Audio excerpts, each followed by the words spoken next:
Hello everyone, I'm Xunyun Li.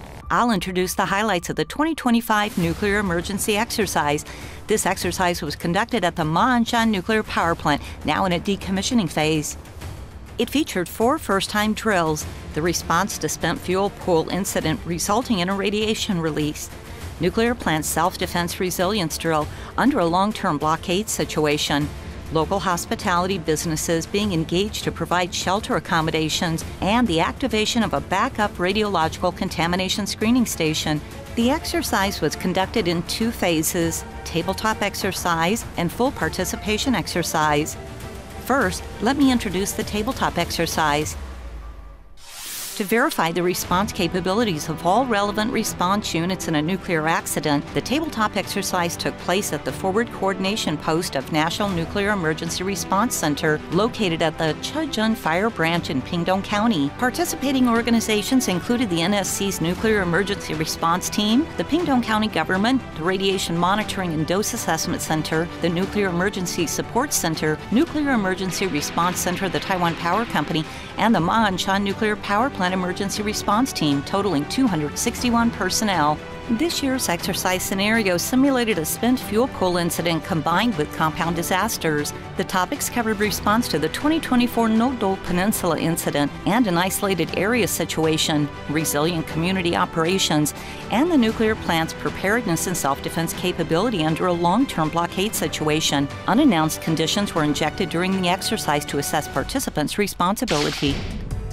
Next, I'd like to introduce the on-site and off-site drills involving real personnel and on-site operations. Let's go! To verify emergency responders' mobility, the NSC conducted an unannounced mobilization test for the members of Taiwan Power Company headquarters and the Ma'anshan Nuclear Power Plant Emergency Response Organization on Sunday, September 7th. On September 9th, an incident response drill was conducted at the Ma'anshan Nuclear Power Plant to evaluate the personnel's adaptability to handle the emergencies, including ensuring the multiple and diverse water and power supply in the plant.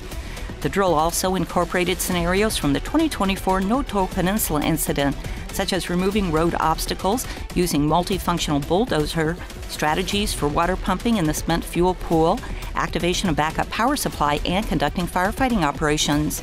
During the rescue process, the situation was stimulated that some power plant staff members were injured and contaminated by radiation. After initial emergency medical treatment at the plant, the injured were transferred to the Hengquan Christian Hospital and Fangliao Hospital, the designated radiation injury hospitals, for further treatment.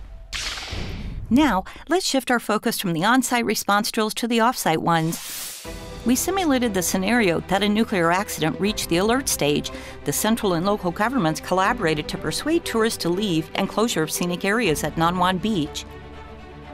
Pingdong County government conducted nuclear protection education in the elementary schools and junior high schools within the Emergency Planning Zone EPZ of the Ma'anshan Nuclear Power Plant.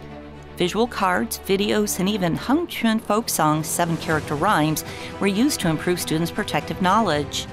In addition, Manzhou Elementary School served as a host facility for displaced students from Yonggang Elementary School, ensuring their education would not be interrupted. Refer to the 2024 Noto Peninsula incident. The scenario included roadblocks in Hengquan Township, resulting in an isolated area. The military dispatched helicopters to transport medical provisions and essential supplies to the affected area. How did residents in the adjacent area outside the plant receive information about the nuclear accident? Let me tell you more about it. In the event of a nuclear accident reaching the site area emergency stage, the government used multiple channels to notify the public, including the nuclear emergency siren, vehicle broadcasting, cell broadcast service CBS, location-based service LBS, Pingdong County Government Official Line Group, Civil Defense Broadcasting Systems, 台电核3厂发生异常事故，目前正在处理当中，请民众尽量避免外出。 Police Broadcasting Service, 在屏东的恒春镇跟满洲乡，同时会发放核子事故警报的测试 and Village Broadcasting Systems, and so on. 因为台电核3厂发生异常事故，目前正在处理当中，请民众尽量避免外出。 游客尽速离开游憩场所及区域。 What about the local residents? Don't worry, there's more going on. Following an emergency siren, the local government prioritized the evacuation for vulnerable groups within the EPZ and undertook precautionary evacuations for people living within 3 kilometers of the accident plant, depending on the emergency situation, and the rest of the people shelter indoors. The hearing impaired and the intellectually disabled participated in the nuclear emergency exercise. The disaster response volunteers and civil defense teams assisted those in evacuating. Along Provincial Highway 26, a backup contamination screening station was established for personnel and vehicle radiation screening and decontamination. During this drill, a situation was simulated scenario that the injured were rescued by the local volunteer emergency teams, demonstrating resilient community self-help capabilities. Additionally, the local hospitality businesses were engaged to provide shelter accommodations for evacuated residents, enhancing the flexibility and efficiency in evacuation support.